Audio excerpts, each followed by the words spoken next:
everyone, Jolene here from Bookworm Adventure Girl. Welcome back, and if you are new, thanks for checking out my channel. Please hit subscribe and stick around.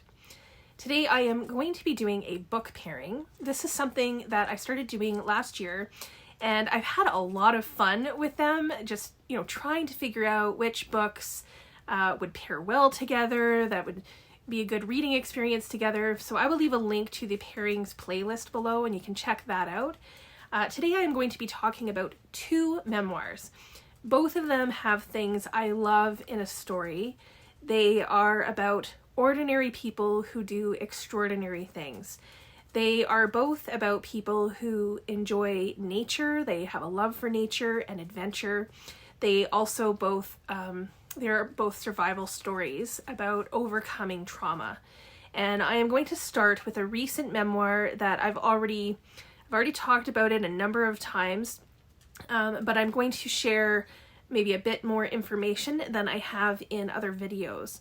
So the first memoir is Chasing Rivers, A Whitewater Life by Tamar Glouberman.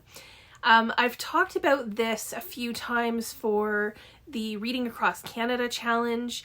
I talked about it in my December wrap-up, and I awarded it Best Memoir that I read in 2022. Plus, I had the opportunity to chat with Tamar about it, so I will leave links to all of those videos in the description box below, and you can go and check those out if you haven't already. This is Tamar's debut, and I think if this is her debut, then we really need to watch out for what she publishes next. This story has all of the things that I love, and the story is told really well. Tamar is a whitewater rafting guide, and you can tell she has a great sense of humor. She shares how she got into guiding and how she got better at it over time and would take on more challenging rivers as time went by. And then the book is set up by telling stories from different rivers. So each chapter is from different locations. And she shares stories of the people that she's working with and the people who she is guiding, her clients.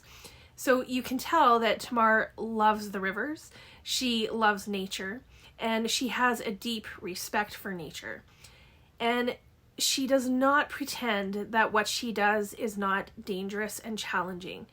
So what I haven't talked about a whole lot, because I don't want to talk about spoilers, is that Tamar shares, I'm going to say, 3 traumatic events.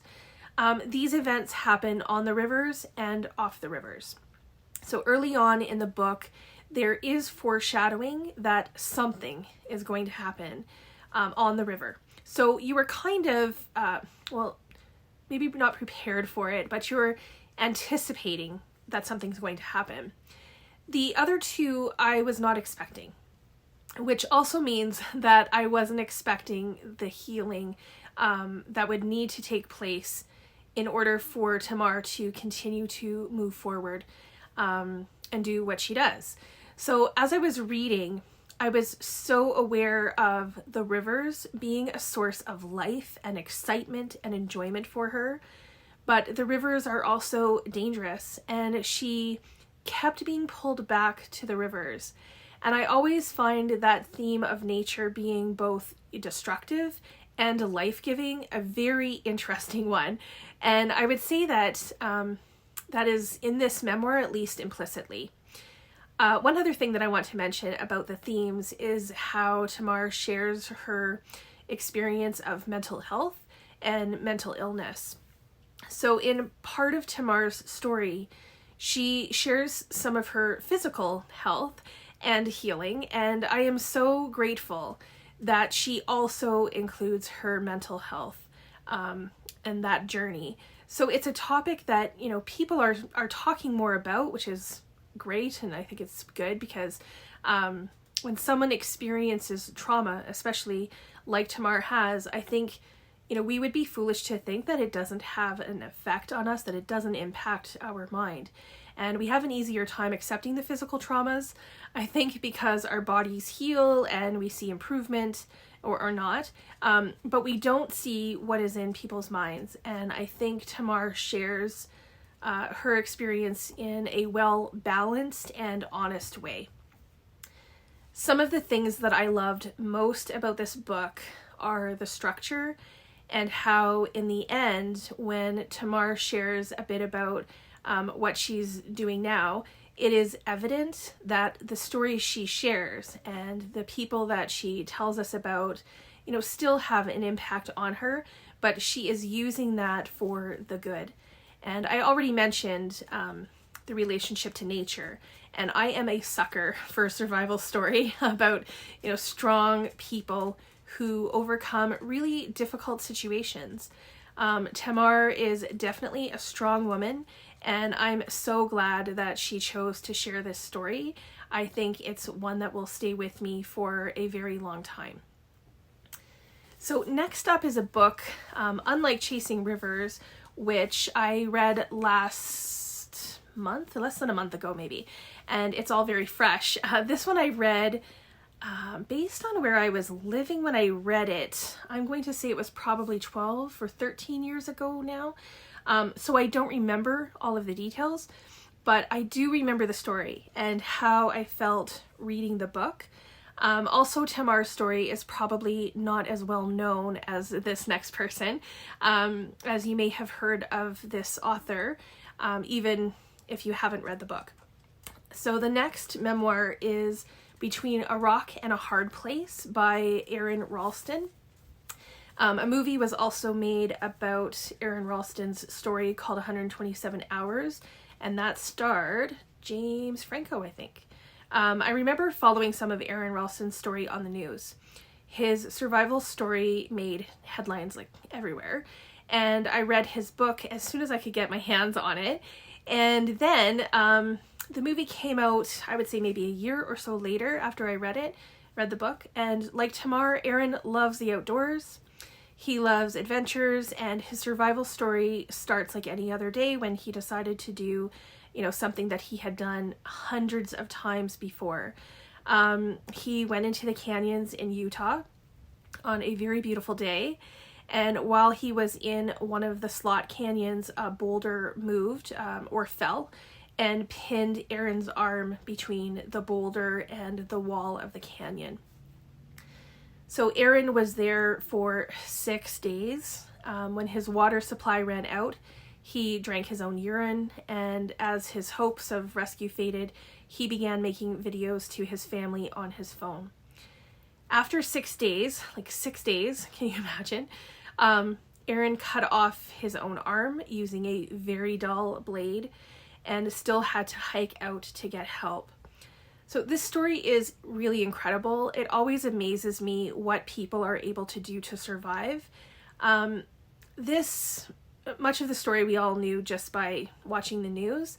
What I liked about the book was that it gave us insight into, Aron's thoughts during that and how he made the decisions that he did and what inspired him to keep going. And it also gave behind the scenes of how his family was trying to find him. They were trying to rescue him. And in fact, in the movie, it's been a long time since I've seen the movie. Now I want to see it again. But I remember thinking that it stayed very close to the book, and the movie covers like this part of the story as well. The book shares some of Aron's life afterwards as well, the healing process and what that was like. This is done in a very different way than in Chasing Rivers, but it has the same theme of healing by going back to what you love, even if it is where the trauma took place.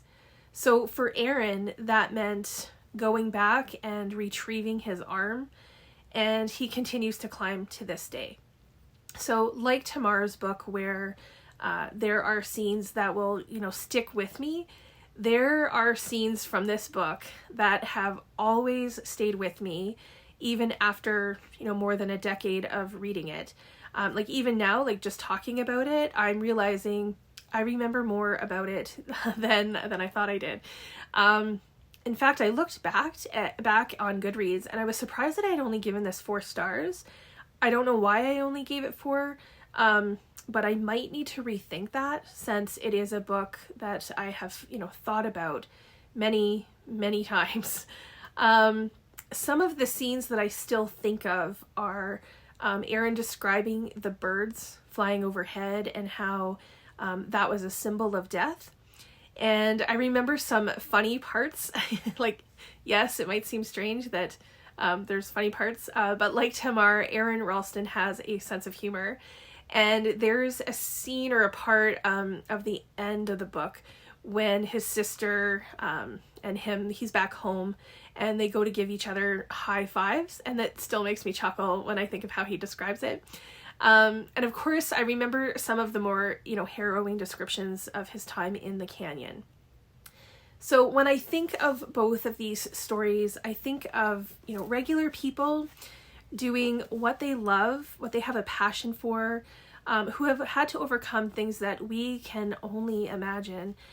They face the choice of living or not, and they choose to do what it takes to live, and not just live and carry on feeling sorry for themselves, just because horrible things have happened, but continue to live full lives doing what they love despite the fact that horrible things have happened. So these are two memoirs about two nature lovers who experience trauma and healing, and they show us the strength of the human spirit.